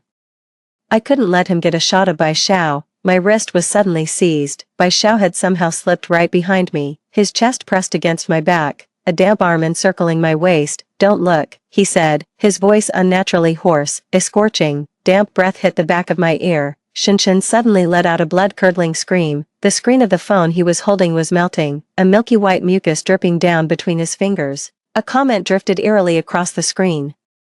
Mermaid venom gland secretion, specially for creeps who film without consent. 8. My phone. Shinshin, curled in the corner, roared with a mangled, corroded right hand. I'll sue you for assault. Bai Xiao looked at Shinshin, his blue pupils narrowing into vertical slits. His originally clear, mellow voice was now laced with a beast-like growl. Forget everything you saw today. Get out. Shinshin suddenly froze, his gaze gradually growing vacant. He swayed as he stood up and walked toward the door. Once outside, he thoughtfully closed the door behind him. The barrage of comments was scrolling wildly. Here it comes. Mind control. A forbidden art exclusive to the merfolk royal family. Oh no. The male lead forced his transformation and used forbidden magic. The old fossils in the deep sea are going to sense it. He snuck out. After all, will he be dragged back by force? Please don't let him get caught. The important plot point I've been waiting for hasn't happened yet. I didn't have time to read the barrage comments carefully. Bai Xiao had gone completely limp in my arms, his entire body was burning hot, and the scales on his waist and abdomen were oozing blood. At the end of his Adonis belt, a translucent webbed membrane flickered in and out of sight. His damp eyelashes brushed against the side of my neck as he whispered, "Water." I half-dragged, half-carried him into the bathtub, and the lower half of his body gradually began to take on the outline of a fish tail again. Quick, touch the gland behind his ear. That should stabilize his form for a while. But I seem to remember that touching a merperson's gland has some side effects. I know what the side effects are. He. I glanced at the barrage of comments. My hand moved to Bai Xiao's ear, feeling around for the right spot. Bai Xiao let me touch him, a faint blush spreading across his originally pale face. When my finger brushed against that slightly raised, soft scale, he suddenly shuddered. A shimmering blue tail fin shot out from the base of his spine, slamming against the bathtub and sending water splashing everywhere. I was startled by his violent reaction. The corners of his eyes were red, his voice hoarse as he pleaded, "Don't touch." Those beautiful blue eyes were fixed directly on me, glistening with moisture. "If you keep touching me, I might go into heat early." Yet the look in his eyes was undeniably full of longing. 9. So bewitching. I was stunned, my heart skipping a beat. It took me a long moment to snap out of it. A wicked urge to tease him welled up inside me, and I deliberately pressed that spot again with my fingertip. Bai Xiao shuddered once more, his entire face flushing crimson. "Oh my god, the male lead is about to lose it just from the female lead touching his gland. I'm about to lose it too. How can she be so alluring? Is the male lead really a merman? Are we sure he's not an incubus? If just a touch gets such a huge reaction from him, I can't even imagine what will happen when they get more intimate." I stared at the barrage of comments, my face flushing red. I quickly pulled my hand back.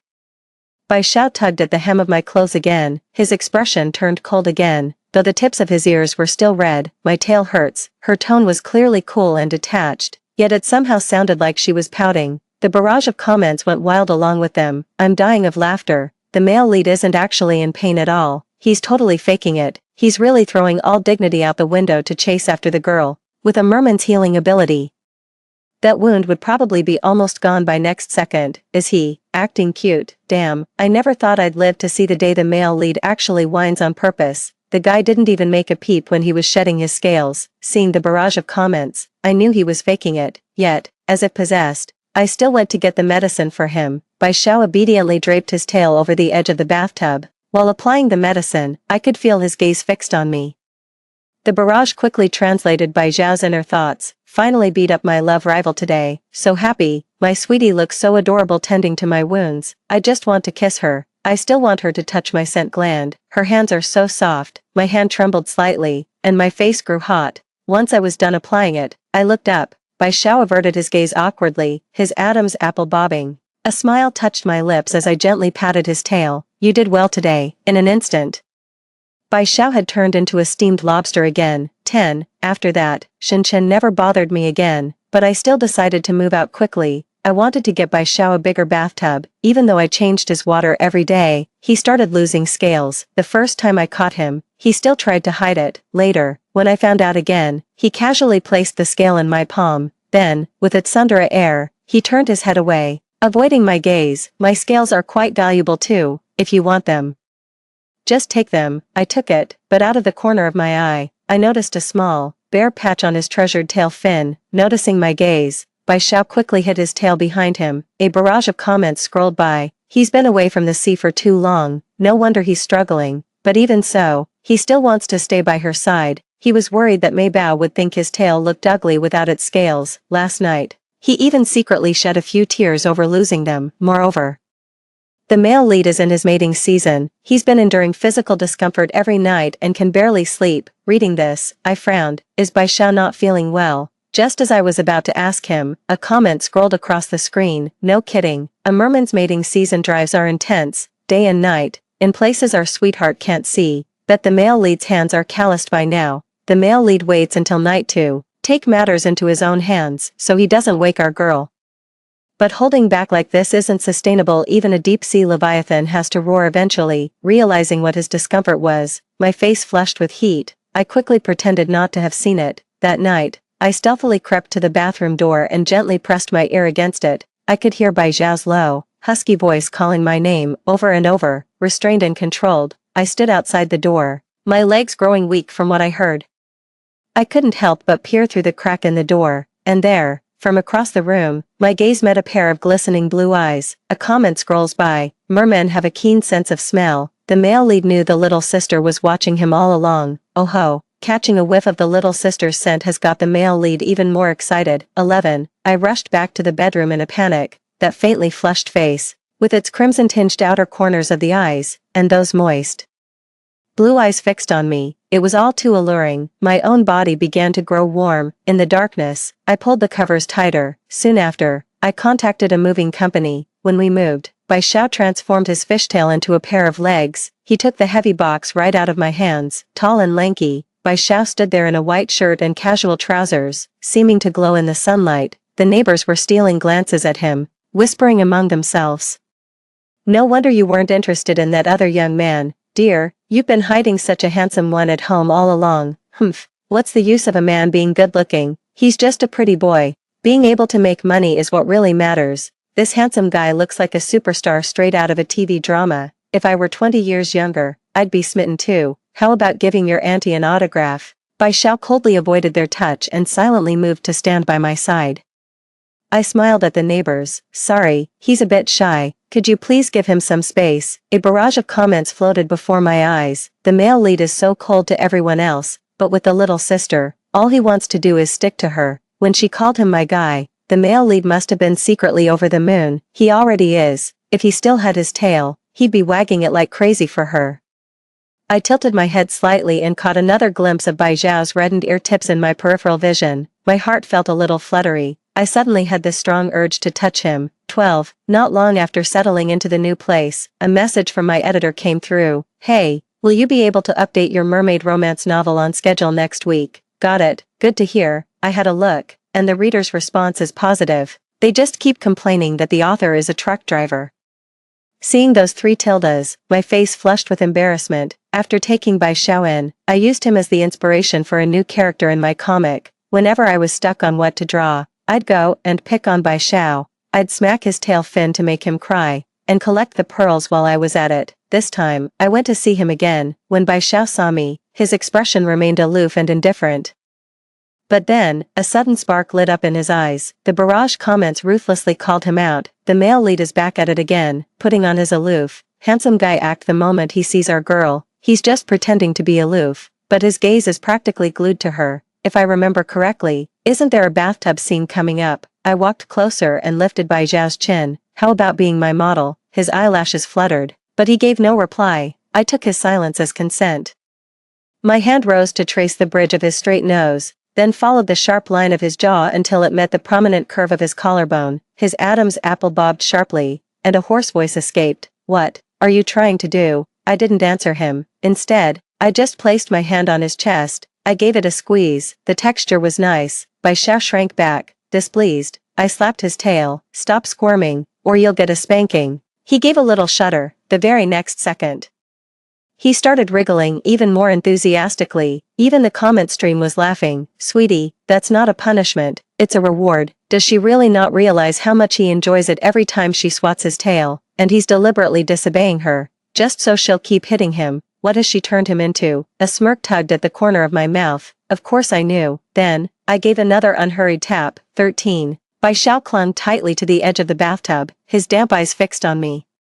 What are you trying to pull now? Don't think this will make me give you the pearl. MPH. My palm came to rest lightly on his abs, and I even took a moment to feel them carefully. So, this is what they feel like. The comment section exploded. Oh my god, I'm so hyped. Why is our girl being so forward today? I want to touch those muscles too. I'm getting all jealous over here. The male lead is gonna lose it. He's totally freaking out. In the end, I made Bai Xiao cry again. The corners of his eyes were unusually red this time. His slender fingers gripped the edge of the bathtub tightly, his gaze meeting mine with a hint of shyness and helplessness. Pearls cascaded onto the floor with a clatter. I carefully gathered them up and put them away. The barrage flashes by. OMG, Mei Bao is being so forward today. It's making me blush. The male lead is already in his courtship phase. Isn't Mei Bao worried he won't be able to control himself if she acts like this? Could my favorite scene be arriving early? So excited, can't wait. Before leaving, I gently stroked Bai Xiao's hair. Good boy. Bai Xiao stared intently at me. The next second, he grabbed my wrist. He pulled me into the bathtub, his arms wrapped tightly around my waist from behind. I shifted uncomfortably, the embrace tightened, and the sensation became even more pronounced. A low, husky voice, thick with heat, sounded right above my head. Don't move. I froze. I think I've gone too far. 14. But after waiting for a long time, Bai Xiao didn't do anything else. He just held me tightly, burying his head in the crook of my neck and nuzzling it incessantly. Only when the temperature had subsided a little did he finally let me go. I ran back to the bedroom. My clothes were soaked, and my body still felt weak. A barrage of comments scrolled past, impassioned. I got all ready for this, and this is what you show me. What's wrong with the male lead? Is he incapable? If he can't handle it, he should go sit at the kids' table. Let me take over. I covered my burning face with my hands. Damn it, I wasn't expecting anything, not at all. Ever since then, wherever I go, Bai Xiao is always nearby, keeping watch. Sometimes when I look up, I always find myself meeting that pair of blue eyes. I saw a comment in the bullet chat saying, the male lead has officially entered his courtship phase. Sticking close to the little sister has become pure instinct.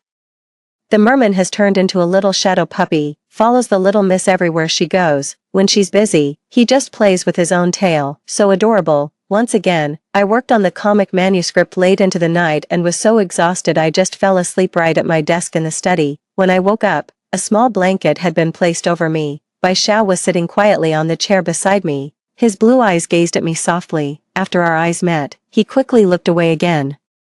Just the tips of his ears turned red once more. My heart softened inexplicably. He was still sneaking glances at me as I walked him back to the bathroom. Just before the door closed, I caught a glimpse of his desolate expression. During the merfolk's mating season, being separated from his mate is agonizing. The male lead, afraid of scaring her, always endures the entire night alone. Good heavens. Just how much can this man endure? This isn't a merman, it's a ninja turtle. Seeing these barrage comments, I opened the door again. Can you maintain your human form at night? His eyelashes fluttered. Yes. I turned around. Come here. Bai Xiao was taken aback for a moment, then manifested a pair of slender legs and stepped out of the bathtub. He then fumbled to put on a robe in a fluster. Once in the room, I looked at the only large bed, then at the half-naked, 190 cm tall Adonis standing behind me. I must be out of my mind, even after I climbed into bed. Bai Xiao remained standing rigidly by the bedside. I burrowed under the covers, turned off the light, and patted the edge of the bed. It's cold, come up and hold me. With that, I closed my eyes. Not long after, a scorching body pressed against me, a firm arm wrapped around my waist. The comment section was going wild, but I was in no mood to care. My own heartbeat felt like it was spiraling out of control. 15. Before I knew it, the spring festival had arrived. The barrage was flooding the screen. When is she finally going to ditch the male lead? It's the new year already, and we've been waiting forever for this payoff. Same, the plot feels so dragged out. A month ago, she should have earned enough to toss him back into the sea. I really want to see the male lead turn dark and whisk her away underwater for some, private time. I pretended not to see it, my face growing slightly warm. Honestly, I've already made more than enough money. It's just that I don't want to let Bai Xiao go. As for all this and that, do you really think I don't want to? I, who had been sharing a bed with Bai Xiao for a month with nothing but sleep between us, wept silently. That evening, amidst a sky full of fireworks, I leaned back on the sofa to watch a movie. I had deliberately chosen The Shape of Water. Even the barrage comments seemed to pick up on the mood. Wow, The Shape of Water, a mermaid romance. Is our girl hinting at something here? That's not a hint, that's a full-on declaration. Too bad the guy wasn't watching the movie at all. He only had eyes for her the whole time. Haha. When the female lead and the fishman embraced tightly in the bathtub in the film, I turned my head. As expected, I met a pair of blue eyes once again. I reached out my hand. Give me your tail. Bai Xiao's Adam's apple bobbed. We merfolk don't just let anyone touch our tails. Yet his tail had already obediently settled into my palm. I reached out and touched him. Bai Xiao's body grew hot, his slender fingers digging deep into the sofa cushions. The corners of his eyes flushed red once more. That evening, when it was time to bathe, I walked straight into the bathroom where Bai Xiao was. Towel in hand, he stared at me, stunned. You. Ignoring his expression, I started unbuttoning my clothes. My shower head is broken. Mind if I use yours? The screen flooded with comments. Holy crap, she's making the first move. Ah, she's so bold. I love it. Come on, male lead, make your move. Bai Xiao's face flushed instantly, and he didn't dare look at me. He said flatly, whatever you say. Then, the entire mermaid leaped out of the bathtub, her tail slammed hard onto the floor. My fingers froze on the buttons. All I heard was a muffled grunt from Bai Xiao, and then he hopped away. He even thoughtfully closed the bathroom door for me. Live chat. Damn, does Bai Xiao really need me to abandon him before he'll follow the plot? Early the next morning, I took Bai Xiao to the seaside. 16. Sure enough, his eyes turned red. He looked at me with a pitiful expression. Are you abandoning me? The live chat exploded. Ah, it's finally happening. Once little sister collects enough pearls, she'll set the male lead free. Then the male lead's beastly instincts took over. He bullied the poor girl until she was sobbing and whimpering. My face was expressionless, almost as if I were following the script from the barrage of comments. That's right, I've made enough money. I don't need the pearls anymore, and I don't need you either. After saying that, I deliberately turned away, feigning heartlessness, counting silently in my head. 1 step, 2 steps, 3 steps. But there wasn't a single sound from behind me. I turned around, only to see a group of merfolk leap out from the sea. They hoisted Bai Xiao onto their shoulders and vanished into a swirling underwater vortex. Only a few pearls remained on the sand. I was stunned. No. Is this how the story goes? Donmu. Ah, no way. Why now? Of all times, those old fossils from the deep sea are going to drag Bai Xiao back. How did the plot swerve like this? Where's my forced love trope? Before I could finish reading the comments, I was dragged into the sea myself. When I woke up again, I found myself in a palace-like place. Bai Xiao knelt rigidly in the center of the hall, and I was locked in a cage. 17. The mermaid on the throne looked at Bai Xiao with a mixture of frustration and disappointment. Humph, you've barely been gone any time at all, and look at the state you're in. You had a perfectly good palace, yet you chose to live in a bathtub in the human world.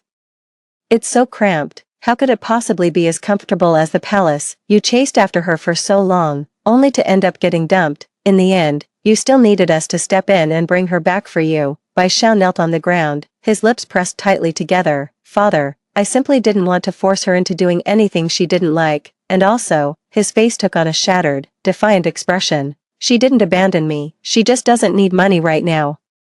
When she's short on cash again, she'll come back for me. The mermaid on the throne looked utterly shocked. She was at a loss for words. A barrage of comments flies by. Oh my god, what a simp. The male lead is absolutely smitten. LMAO, the male lead's dad. How did I end up with such a useless son? I stared fixedly at Bai Xiao's retreating figure. I didn't know whether to laugh or cry. Finding Bai Xiao was actually a complete accident. The day I saw Shen for who he truly was. I drank myself into a stupor. I'd been alone for so long. I was desperately craving companionship. I never imagined that what I thought was a soul connection was just an illusion, a performance by a player. That day, I stumbled my way down to the seashore. They're all the same. No one will ever stay with me forever. It was just like after my parents divorced, when neither of them wanted me. All emotional connections in adulthood are just temporary companionship. I have no family, no friends. There's no one to have my back. That night, I don't remember how long I cried. I turned and saw Bai Xiao sitting on the rocks, his eyes fixed on me. Under the moonlight, he was as beautiful as a painting. He walked towards me. Don't cry. The next time I woke up, I was back home. I was still holding a very large pearl in my hands, and Bai Xiao was in the bathtub. 18. The man on the throne let out a long sigh. It snapped me out of my reverie. Ever since you used that forbidden technique, I've been watching your attempts at courtship. The more I see, the more frustrated I become. Tell me, how did I end up with a son as dense as a block of wood? This potion only works between two people who are truly in love. That's all the help your old man is giving you today. If you still don't get a clue, you might as well renounce being a merman. From then on, you can sit at the turtle's table for meals. The barrage erupted with excited commentary. Wow, what kind of medicine? Is it the kind I'm thinking of? Ha ha ha ha. The old man is really worrying himself sick over this. The tortoise. Oh, you're so noble and impressive. Why drag me into this? The moment Bai Xiao's father finished speaking, a strange, medicinal fragrance wafted through the air. His own body began to grow hot. Then, the man gave a dismissive wave, and the cage was opened. His body grew feverishly hot and limp. I practically threw myself into Bai Xiao's arms with desperate longing. Bai Xiao. Hold me. Bai Xiao stiffened for a moment, then picked me up and carried me back to his private chambers. It was so hot. I hooked my arm around his neck and pushed him down onto the bed. His face flushed red as he lay there, yielding and pliant beneath me. His blue eyes gazed at me, glistening with moisture. My hands roamed over his body as I asked, "Where is the merman's?" He couldn't meet my gaze. He was flushed all over, his Adam's apple bobbing frantically, his voice low and hoarse. "Right where you always like to hit, here." Bai Xiao's fingers clutched the sheets tightly, yet he remained still, his eyes fixed on me, glistening with moisture. I leaned down and kissed the nape of his neck. My lips sought out the location of his scent gland. The moment I touched him, his body gave a violent shudder. The next instant, the world spun before my eyes. A voice, hoarse beyond measure, came from above. "I'm sorry. I just couldn't hold back any longer." 19. I finally tainted those clear blue eyes with a different hue. The barrage chat was going wild. "Rejoice, everyone. It's about time, even though it's all pixelated and we can't see a thing. We finally got a taste. Little sister used to make the male lead cry for pearls. But now she's the one being bullied to tears by him. He he he he. Merman can go on for 3 days. I can't even imagine what state little sister will be in after that. I don't have much strength left, but the effects of the drug have finally worn off." I was absolutely stunned when I saw the barrage of comments. 3 days. Is it too late to back out now? I had barely crawled a step before Bai Xiao grabbed my ankle and dragged me back. "Darling, don't run away."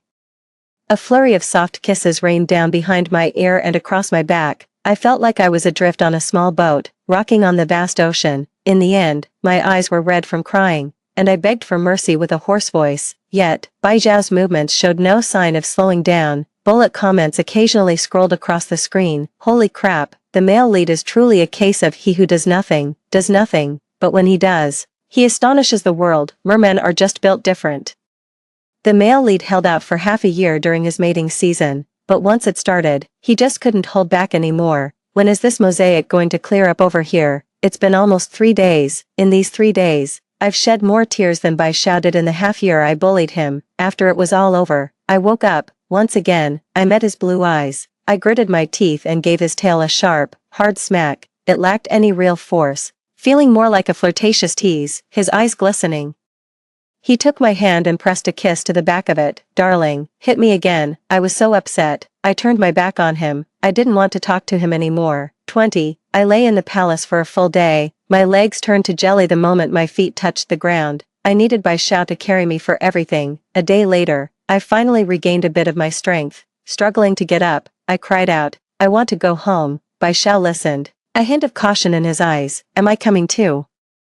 I gave his tail a light swat. "Of course, you're mine now." He was so happy, his fish tail swished back and forth behind him. Before bed, after Bai Xiao had escorted me back to the bedroom, he was about to trot off happily to the bathtub again. I grabbed his arm. "Let's sleep together." He suddenly turned back, ducked inside, and held me tight, but as we held each other, the mood began to shift. The next morning, I couldn't get up again. Clutching the blanket, I wept in silence.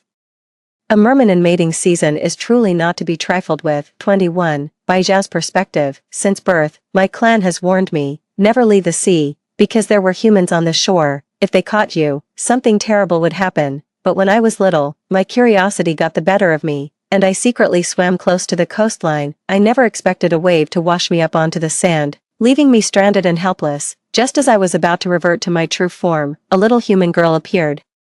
She scooped me up in her small hands. I thought she had come to capture me, but then, she released me back into the sea. "Let's go home." Then, it darted off toward another stranded fish. I only had time to memorize her face and her scent. The second time I snuck out, I saw her again. She's grown a bit, but I can still remember her scent. This time, she was crying. She was asking why her mom and dad didn't want her anymore. I couldn't answer her. Soon, my kin arrived to take me back home. I only had time to leave a single pearl for her, a mermaid's tear. It was the first gift I ever gave her. I hope she won't be sad. After that, she would sometimes come to the shore, muttering her thoughts to the sea. She said to herself, "Riley, just talking to the wind." I wanted to tell her that I was listening, too. One night, when I sensed that faint trace of her presence in the deep sea once more, I immediately